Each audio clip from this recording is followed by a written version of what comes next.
Yeah, my name is Ian Young, and each speaker's been coming on, and they've kind of been telling the story that I want to tell. They've all been taking up the themes that I thought, well, I'll talk about that. And I really don't know what to talk about, so I'm just going to go and see where it goes. Is that okay? Yes. So the thing that was on my mind when I got here, I thought, well, Basket Brigade is coming up. Who knows what Basket Brigade is? Wow, great, loads of you. So those of you that haven't got your hands up, go and talk to the people who've got their hands up. And, well, not when I'm speaking, when I finish speaking. There's a break. The thing about Basket Brigade, why it resonates so much for me, is it's about contribution, but anonymous. It's about giving something to someone anonymously. It's not about, hey, this is me, look at me, I'm doing you a favour.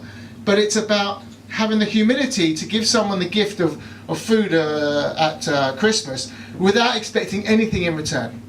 And I'll tell you why that's important to me. I'll try and do this really quickly. So I'm a 13-year homeless statistic, an intravenous drug user, and I was a DJ in the 90s, but most people came to see me play because I was an international trafficker and smuggler, so they were coming for my quality drugs. They weren't really coming to hear me play music, or at least that's the story I tell myself. But and all throughout my life I was always chasing, how can I make this experience even better? And for those of you that don't know, the reasons why we use drugs and the reason why we get pissed is because it makes us feel good, right?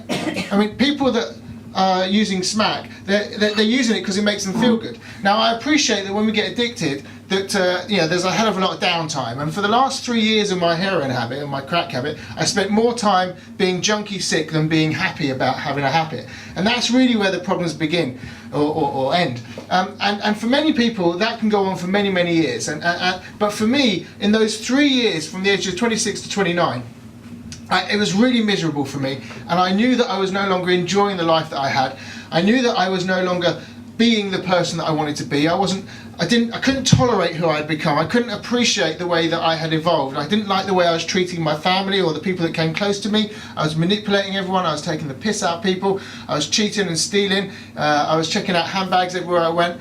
I was not someone that got invited back twice. If I came to your house once, you didn't invite me a second time.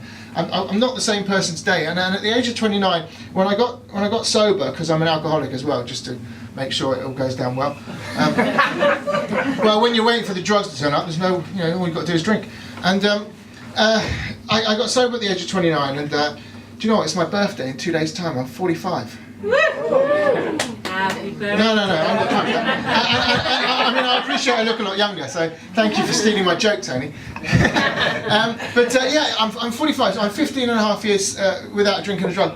But when I got sober, there was this great guy called Dr. Robert Lefevre. Some of you may have heard of him or come across him. He's a fabulous bloke. And he was the mentor that helped me get sober. And he explained to me that I needed to find a mission. I needed to find a reason that was more powerful about getting sober than just not drinking or drugging. Because anyone can just stop. But the way to stay stopped is to replace it with something that's even more exciting, which is, when I was doing ketamine, I wanted to do a bigger line, or I wanted to mix it with coke, or I wanted to try ecstasy as well. I've got a whole load of stories that you can read about another time. But it's always about how can I make this even more exciting. And getting into recovery, I needed to find, a mission for me that was going to make life just even more appealing. And I found at an early age that the way that I began to start getting high, the way that I started feeling really good about myself, was through this attitude of reaching out to the next person and seeing what I could do to help them. So the way that recovery has been built up in the 12-step fellowships is that once you get sober, you then turn around and you help the new guy who's just turned up behind you.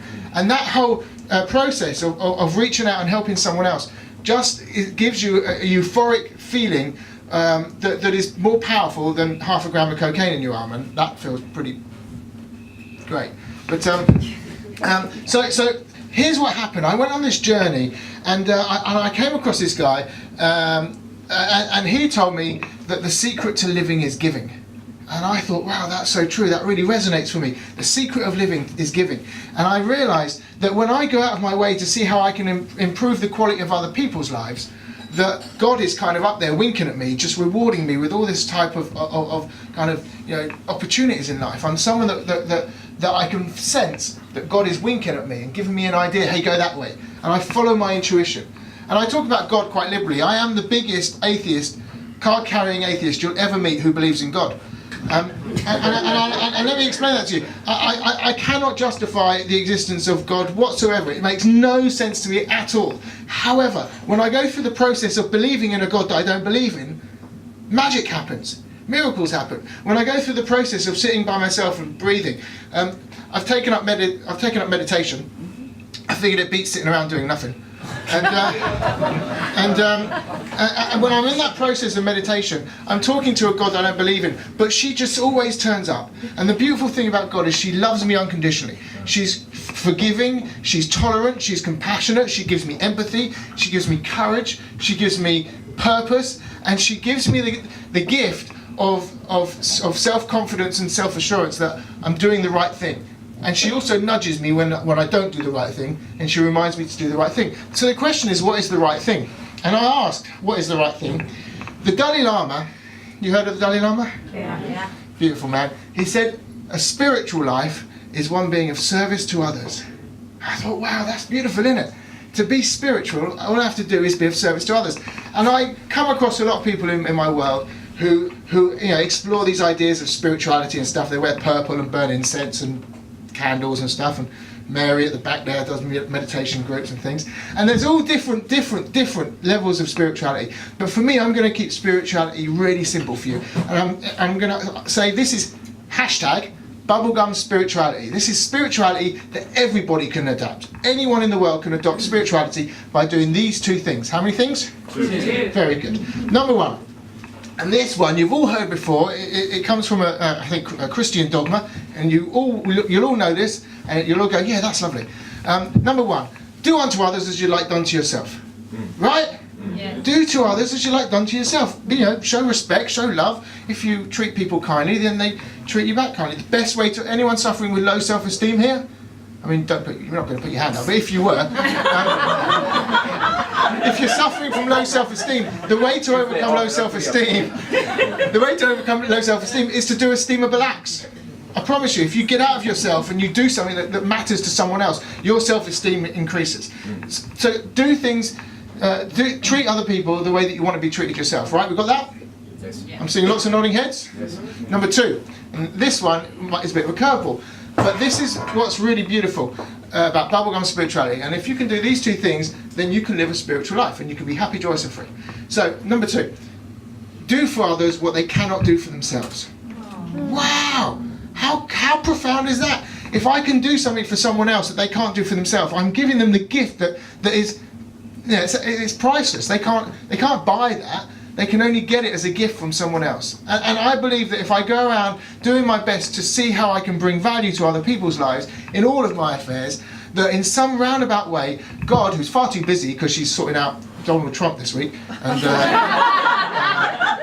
I mean, I may plan to eat those words tomorrow, but, and she's looking at famine in the third world and lots of war and stuff, but she's a bit busy for me this week. But if I do my best to see how I can follow rules 1 and 2, in a roundabout way I find God winks at me, even though I don't believe in her, and she just makes sure that I get to be happy, joyous and free. How cool is that? That's a life living beyond my wildest dreams, and I had a lot of wild dreams. So when I got sober, I just thought I'll just do whatever I want to do. And some of the speakers earlier have asked us who here is living in their essence, who's doing their life on life's terms, and I've always been about that. I've always been about just doing whatever I want to be. And I can't remember, maybe it was Tony I was speaking to earlier. I said, I've just got life where I want it. I get to travel for my work all over the world. I was a traveller when I was an addict as well, but now I get to go and actually see cities rather than sit in squats and look for the best bag of wine.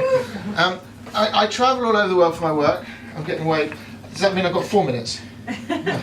Okay, I'll start wrapping up. And I've got a wife who tolerates the fact that I don't live at home by buying herself dogs and horses and cats, which is kind of her trip. And I get to support her trip. So I get to go on my trip, and at the same time I get to support my wife and make sure that she's happy, joyous and free too. And I get to come in and just hang out with friends whenever I want. I mean, a bunch of us are going skiing. Bosh, let's go skiing. What is it you want to do with your life? Life's too short. Let's just kind of take a deep breath and just go, let's go. Whatever. When opportunity knocks, take a deep breath and just go for it. I believe that fortune favours the bold, and I believe that God loves a trier. And God knows that I just came up here and I tried. So thank you for letting me talk. I'm grateful to be here.